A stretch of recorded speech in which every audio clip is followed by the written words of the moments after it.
cabinet বৈঠকত কেইবাটাও গুৰুত্বপূৰ্ণ সিদ্ধান্ত লোৱা হৈছে শিক্ষক কৰ্মচাৰীৰ বাবে ভাল খবৰ বৈঠকত কেইবাটাও গুৰুত্বপূৰ্ণ সিদ্ধান্ত গ্ৰহণ কৰা হৈছে অৱসৰ গ্ৰহণৰ পিছদিনাই কৰা হ'ব পেঞ্চনৰ ব্যৱস্থা অৱসৰ গ্ৰহণৰ পূৰ্বে কৰিব পাৰিব পেঞ্চনৰ আবেদন কৃতজ্ঞতা পৰ্টেলৰ জৰিয়তে কৰিব পাৰিব আবেদন আৰু এই অনলাইন ব্যৱস্থাক অনুমোদন জনাইছে কেবিনেটে প্ৰতি জিলাত স্থাপন কৰা হ'ব পেঞ্চন সেৱা কেন্দ্ৰ এমট্ৰনে স্থাপন কৰিব পেঞ্চন সেৱা কেন্দ্ৰ কৃতজ্ঞতা পৰ্টেলৰ জৰিয়তে কৰিব পাৰিব আবেদন পেঞ্চনাৰৰ উইথড্ৰলৰ পৰিমাণ বৃদ্ধি কৰা হৈছে উইথড্ৰলৰ পৰিমাণ 1ৰ পৰা 3 লাখলৈ বৃদ্ধি হৈছে নিযুক্তি দিয়া হ'ব 4 জন অতিৰিক্ত সঞ্চালক ধান ক্ৰয়ৰ বাবে মুকলি কৰি দিব 160 কোটি টকা লাভলিনাক ডিএছপি পদত নিযুক্তিৰ অনুমোদন কৰা হৈছে দেউৰী সাহিত্য শাখিত পৰিষদৰ ক্ষেত্ৰতো সিদ্ধান্ত লোৱা হৈছে 2022ৰ আৰম্ভণিতে হ'ব দেউৰী সাহিত্য শাখিত পৰিষদৰ নিৰ্বাচন দেউৰী সাহিত্য শাখিত পৰিষদৰ আসন 18ৰ পৰা 22লৈ বৃদ্ধিৰ সিদ্ধান্ত লোৱা হৈছে ফ্ৰণ্টলাইন ৱৰ্কাৰক 2000 কৈ দিয়া হ'ব উদকনি টকা অংগনবাড়ী কৰ্মীসকলক দিয়া হ'ব 500 টকা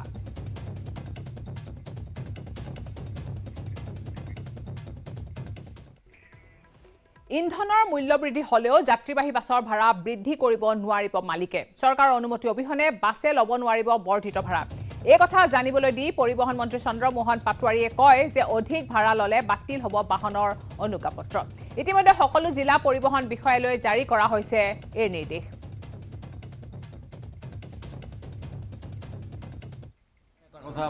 এটা কথা স্পষ্টভাৱে ক'লো যে ভাড়া বৃদ্ধি কৰিব নোৱাৰিব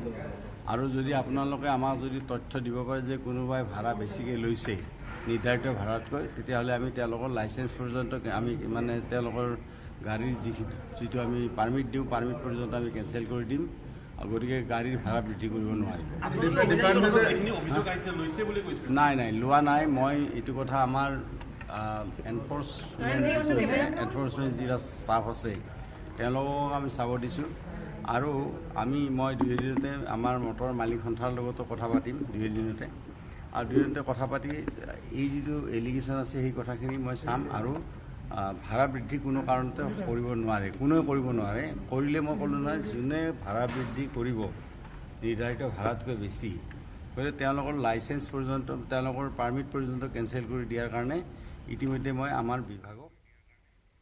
খবৰ আৰু আছে কিন্তু তাৰ আগতে ল'ব লাগিব এটা সৰু বিৰতি ব্যৱহাৰ কৰোঁ আটাইতকৈ সবল আৰু সতেজ চিমেণ্ট সূৰ্যা চিমেণ্ট অটুট ঘৰ অটুট অসম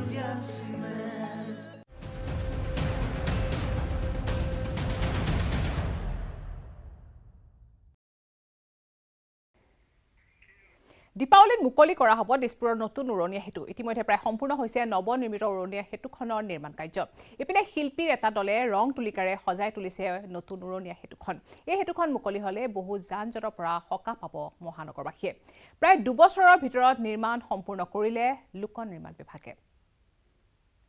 নিশ্চয়কৈ এটা ভাল খবৰ অহা 4 নৱেম্বৰত গুৱাহাটীবাসী বিশেষকৈ ৰাজ্যবাসীৰ বাবে আন এখন উৰণীয়া সেতু মুকলি কৰিব অসমৰ মুখ্যমন্ত্ৰী সৰ্বানন্দ সোণোৱাল ডাঙৰীয়া আৰু আমি এই মুহূৰ্তত সেই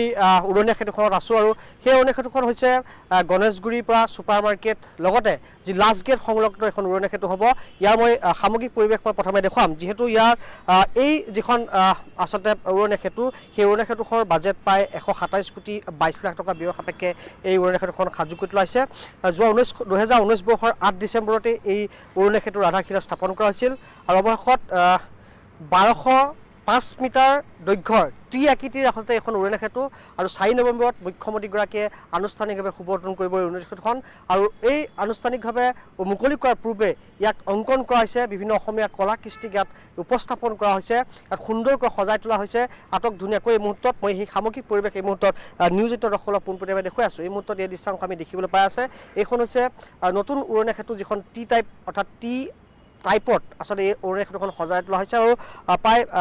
127 কোটি 22 লাখ টকা ব্যয় সাপেক্ষে আসলে এই উৰণীয়া সেতুখন সজাই তোলা হৈছে আৰু 4 তাৰিখে আনুষ্ঠানিকভাৱে ইয়াত আনুষ্ঠানিক মুকলি কৰা হ'ব দিৱালী দিনটোত মুখ্যমন্ত্ৰীগৰাকীয়ে দিৱালীৰ বিশেষ উপহাৰ হিচাপে গুৱাহাটীবাসীক এই বিশেষ যিখন দলং বা যিখন উৰণীয়া সেতু সেই উৰণীয়া সেতুখন উদ্বোধন কৰিব উদ্বোধন কৰাৰ পাছতেই হয়তো যিহেতু যি ধৰণে আশা কৰা হৈছে যি ধৰণৰ যান-জঁটৰ যি সমস্যা দিনক দিনে বৃদ্ধি হ'ব ধৰিছে হয়তো আশা কৰা হৈছে এই উৰণীয়া সেতুখন উদ্বোধন কৰাৰ পাছতে যি ধৰণৰ যান-জঁটৰ সমস্যা ভুগিব লগা হৈছিল সেয়া হয়তো কিছু পৰিমাণে হ'লেও হ্ৰাস পাব বা যান-জঁটৰ যি সমস্যা সেয়া তিনি দিনৰ ভিতৰত নগাঁৱত আৰক্ষীৰ দ্বিতীয়টো এনকাউণ্টাৰ দুয়োটা এনকাউণ্টাৰে আৰক্ষীৰ গুলীত আঘাত পাই চিকিৎসাধীন হৈছে দুটা কুখ্যাত ড্ৰাগছ মাফিয়া আৰকে হকিনছনৰ পিছত সিৰাজুল ইছলাম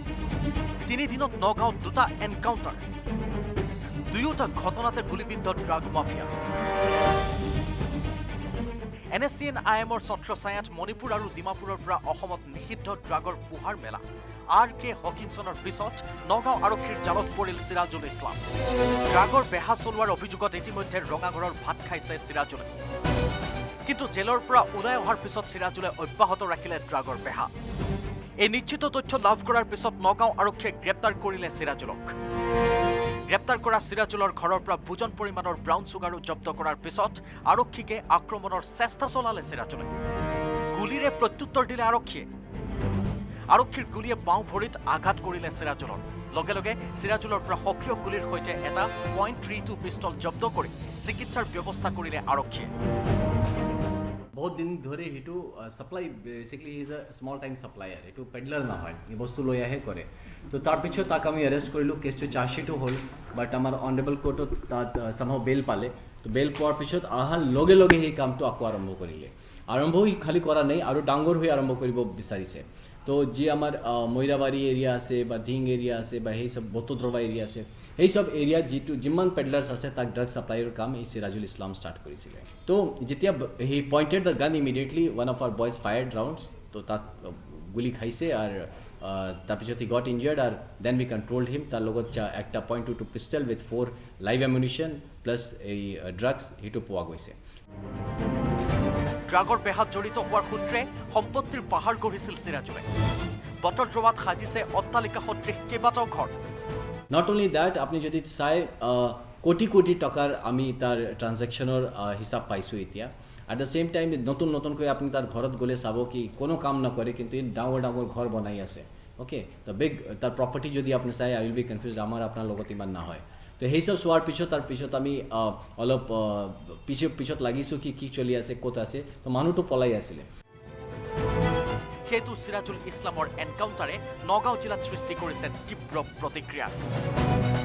নগাঁৱৰ পৰা Nilotpal Bora news 18 Assam north east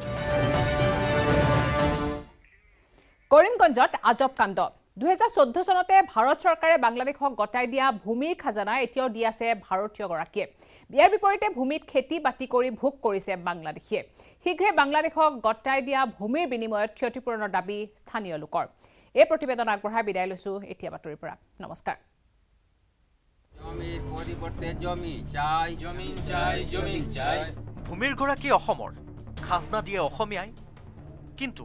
ভোগ কৰে বাংলাদেশীয়ে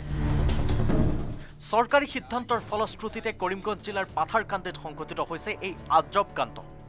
দেশৰ প্ৰতি ইঞ্চি ভূমিৰ ৰক্ষণাবেক্ষণৰ প্ৰতিশ্ৰুতি দিয়া বিজেপি চৰকাৰে কেন্দ্ৰৰ ক্ষমতা দখলৰ পিছতে বাংলাদেশক গতাই দিলে কৰিমগঞ্জ জিলাৰ 1200 বিঘাৰো অধিক ভূমি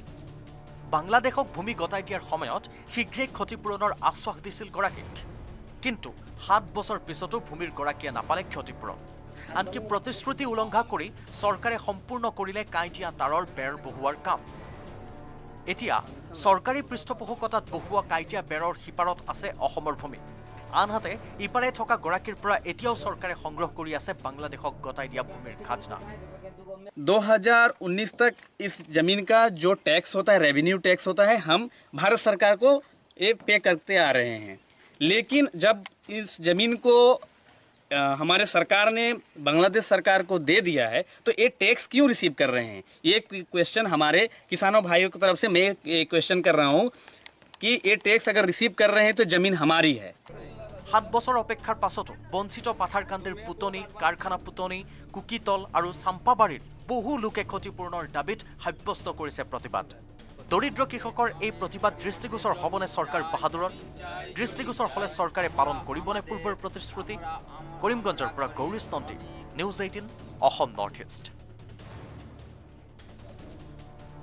মই ব্যৱহাৰ কৰোঁ আটাইতকৈ সবল আৰু